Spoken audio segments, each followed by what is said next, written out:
Maman Tina, si tu peux nous lire, s'il te plaît, merci. Matthieu chapitre 11, verset 28.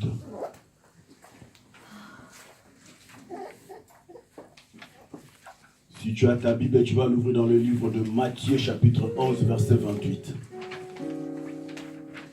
Je lis au nom de Jésus. Amen. Amen. Venez à moi, vous tous qui êtes fatigués. Venez à moi, vous tous qui êtes fatigués et chargés. Et je vous donnerai du repos. Et je vous donnerai du repos. C'est Jésus-Christ qui est en train de parler. Merci beaucoup, maman. Il dit, venez à moi, vous tous ceux qui êtes fatigués. Plutôt, venez à moi, vous tous qui êtes fatigués et chargés. C'est une invitation qui est lancée à tout le monde. Alléluia. C'est une invitation que Christ lance à tout le monde. Alléluia. C'est tout le monde qui a entendu cette invitation. Alléluia. Cette invitation n'épargne personne. Cette invitation est pour tout le monde. Et c'est tout le monde qui a entendu cette invitation. Venez à moi, vous tous qui êtes fatigués et chargés.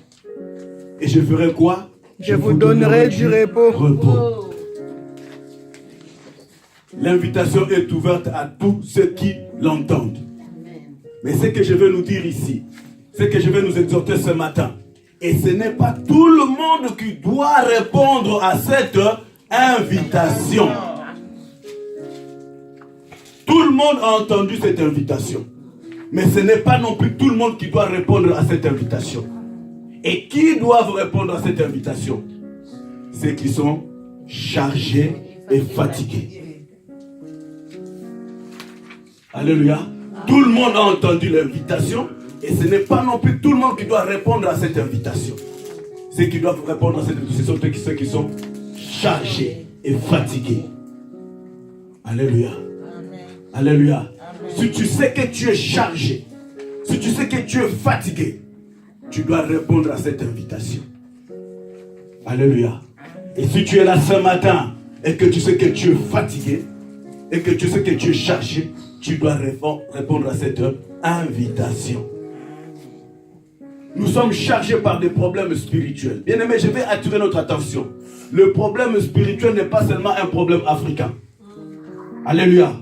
Le problème spirituel n'est pas seulement un problème africain, c'est un problème universel. Quand je vois des femmes, après avoir accouché, qui vont aller déposer leurs enfants dans les congélateurs, ce sont des problèmes spirituels. Quand je vois une femme, après avoir accouché, parce qu'elle n'attendait pas de cet enfant, va garder cet enfant pendant 2 ans dans un coffre de voiture, c'est un problème spirituel. Et personne ne peut guérir un problème spirituel. Est-ce que je suis en train de parler à quelqu'un ce matin? Amen. Personne ne peut guérir un problème spirituel si ce n'est celui qui a dit venez à moi. Prêtez-moi les oreilles, bien aimés. Nous avons des problèmes qui sont en train de nous enfoncer. Nous avons des poids sur nous, des poids spirituels que personne ne peut. Alléluia. Amen. Guérir. Voilà pourquoi celui qui est capable de te débarrasser de cette charge te dit venez à moi.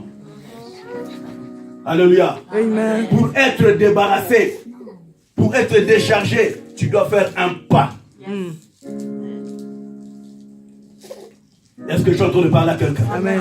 Pour être débarrassé de ton problème spirituel, de cette charge qui est sur toi, on te dit venez.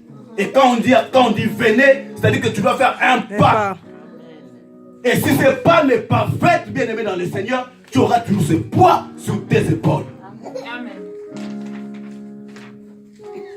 Et quand nous lisons bien nos Bibles, il y a que quelques fois que Christ a fait le pas vers ce qui était surchargé. Et la Bible nous parle de l'histoire de cet homme qui a souffert pendant 38 ans. Et là, Jésus-Christ lui-même s'est déplacé. Là, Jésus-Christ lui-même a fait un pas vers le malade.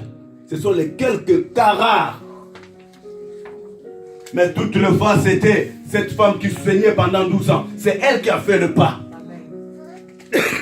Alléluia. Amen. Et la Bible me dit à une certaine époque, il n'y avait ni des ambulanciers, il n'y avait ni des pompiers, il n'y avait pas non plus le SAMU. Mais il y a eu une famille. Oh my Lord. leurs frères étaient paralysés complètement. Ils ont entendu cette parole qui dit « Venez à moi ». Comme il n'y avait pas des ambulanciers, comme il n'y avait pas non plus de pompiers, les frères et sœurs, ils ont pris leurs frères, ils ont fait le travail des pompiers, ils l'ont emmené vers l'Éternel, et l'Éternel l'a guéri. Amen. Si tu as dans ta famille quelqu'un qui est paralysé, qui ne sait pas faire ce pas, c'est à toi maintenant de jouer le pompier. Est-ce que tu es en train de parler à quelqu'un? C'est à toi de jouer l'ambulancier. C'est à toi de jouer le rôle de Samy. Amène le problème de ton frère. Amène le problème de ta soeur, de ton fils, de ta fille, vers celui qui a dit venez. Parce qu'il sait qu'il est capable de te décharger. Il est capable de te donner le repos. Personne ne peut prendre cette audace et dire venez à moi. Si tu te sens chargé ce matin par je ne sais quoi que ce soit, fais ce pas. Allez vers celui qui a dit venez.